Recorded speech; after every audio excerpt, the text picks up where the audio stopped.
వీక్షకులందరికీ good news. Hormuz జలసంధి open అయింది. అమెరికా ఇరాన్ యుద్ధం ప్రారంభం కాకముందు చాలా మందికి హార్ముజ్ జలసంధి అనేది ఎక్కడ ఉందో కూడా తెలియదు. గడిచిన 45 రోజుల నుంచి వార్తల్లో నలుగుతున్న ఒక పదం హార్ముజ్ జలసంధి. సామాన్యుడికి కూడా అర్థమైపోయింది.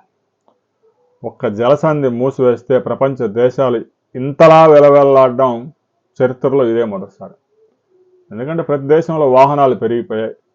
డీజిల్, పెట్రోల్, గ్యాస్ లేనిదే ఒక గంట కూడా నడిచే పరిస్థితి లేదు. ముఖ్యంగా గల్ఫ్ దేశాల నుంచి ప్రపంచ అవసరాలు 20% పైగా హార్ముజ్ జలసంధి నుంచే వస్తూ ఉన్నాయి. సౌదీ అరేబియా నుంచి రావాలన్నా, ఇరాన్ నుంచి రావాలన్నా, ఒమన్ నుంచి రావాలన్నా కూడా జలసంధిని దాటుకొని రావాలి షిప్పులు. జలసంధిని మూసివేయడంతో షిప్స్ అన్ని ఆగిపోయినాయి. గ్యాసు, పెట్రోల్, డీజిల్ కొరత ఏర్పడింది. యుద్ధం తీవ్రంగా జరిగింది. ఇరాన్కి 28 లక్షల కోట్ల రూపాయల నష్టం వాటిల్లింది. ఇంకా యుద్ధం ముగిసిందని మాత్రం మనం ప్రకటించడానికి లేదు. కేవలం హార్ముజ్ జలసంధిని ఓపెన్ చేస్తున్నట్టు మాత్రమే ఇరాన్ ప్రకటించింది. అది కూడా చైనా కోరిక మేరకు ఇరాన్ ఈ నిర్ణయం తీసుకుంది. కానీ అమెరికా అధ్యక్షుడు డొనాల్డ్ ట్రంప్ మాత్రం అమెరికా దాడులకు ఇరాన్ భయపడి వణికిపోయింది. మరో 24 గంటల హార్ముజ్ జలసంధి ఓపెన్ చేయకపోతే అసలు ప్రపంచ పటంలో ఇరాన్ ఉండేది కాదు అంటూ డొనాల్డ్ ట్రంప్ ప్రకటన చేస్తా ఉన్నారు. ఇప్పటికి కూడా అమెరికాకు చెందిన 12 యుద్ధ నౌకలు, 10,000 మంది సైనికులు ఆ ప్రాంతాల్లో పహారా కాస్తూ ఉన్నారు. ఇప్పటికే లెబనాను, ఇజ్రాయెల్ మధ్య కాల్పుల విరమణకి 10 రోజులు విరమణకి ఒప్పందం జరిగింది.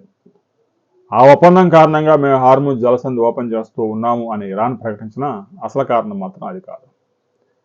చైనాలో కూడా గ్యాస్కి, డీజిల్, పెట్రోల్కి కొరత రాబోతూ ఉంది. బఫర్ నిల్వలు కూడా తరుక్కుపోతూ ఉన్నాయి. రాబోయే రోజుల్లో పెద్ద ఎత్తున సంక్షోభం తలెత్తే అవకాశం ఉంది. ఇప్పటికే దీని ప్రభావం జీడిపి మీద పడతా ఉంది. 45 రోజుల పాటు జరిగిన యుద్ధం మధ్యలో కొన్ని రోజులు సంధి కారణంగా కాల్పుల విరమణ ప్రకటించినా జరిగిన యుద్ధం వల్ల 80 లక్షల మంది పేదరికంలోకి జారిపోయారు. చిన్న చిన్న వ్యాపారాలు చేసుకునే వారికి, రోడ్లమ్మట చిన్న టిఫిన్ బండి నడుపుకునే వాడికి కూడా గ్యాస్ అందడం లేదు. ఇలాంటి పరిస్థితుల్లో చైనా పెద్ద ఎత్తున ఇరాన్ మీద ఒత్తిడి తీసుకొచ్చింది. చైనాకు సంబంధించిన 200 షిప్పులు కూడా హార్ముజ్ జలసంధి వద్ద ఇరుక్కుపోయి ఉన్నాయి. చైనా ఒత్తిడి మేరకు ఇరాన్ ఒక మెట్టు దిగి ప్రస్తుతానికి హార్ముజ్ జలసంధిని ఓపెన్ చేసింది. అయితే అక్కడ షిప్స్ వచ్చేవారు చాలా జాగ్రత్తలు పాటించాల్సి ఉంది. అనేక మైన్స్ పెట్టి ఉన్నాయి. ఆ మైన్స్ ఎక్కడున్నాయా ఏంటి అనేది ఇరాన్ పెట్టిన చోట ఆ మైన్స్ లేవు.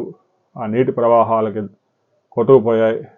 చాలా జాగ్రత్తలు తీసుకోకపోతే అనేక ప్రమాదాలు జరిగే అవకాశం ఉంది. దీనికి సంబంధించి మరిన్ని వివరాలతో ఈరోజు మరో వీడియోలో మనం కలుసుకుందాం.